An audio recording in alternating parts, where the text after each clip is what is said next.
Lekin bizni YouTube tarmog'ida kuzatib borayotgan yurtdoshlarimiz, bugun 2025-yil 26-iyunni sanasida Carmen Nok bog'ini sizlarga ko'rsatib o'taman. Videoga bittadan like deb bosib qo'yasizlar.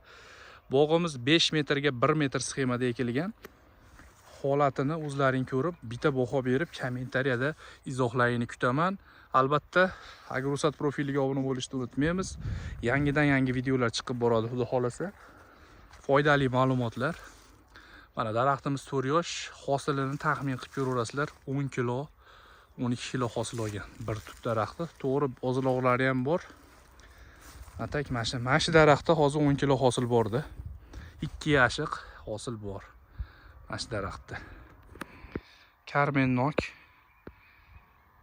eng ertaki eksport bob noklar hisoblanyapti. Hozirgi kunda eng eksportda talab kuchayib ketdi hozir bu nokga. Sababi qattiq bo'lib turib beradi. O'raydigan joyiga ezilmasdan yetib borib beradigan nok xuddi shu bo'lyapti hozir. Mana. Xo'p, boqmoqchi bo'lganlarga bemalol o'zimizga aloqaga chiqaverasizlar. Ko'chatlari sotuvda, borib boqib berish xizmatlari ham mavjud. Pastda raqamlar qoldirib qo'yamiz, aloqaga chiqaverasizlar. Videoga like bosish esdan chiqmasin.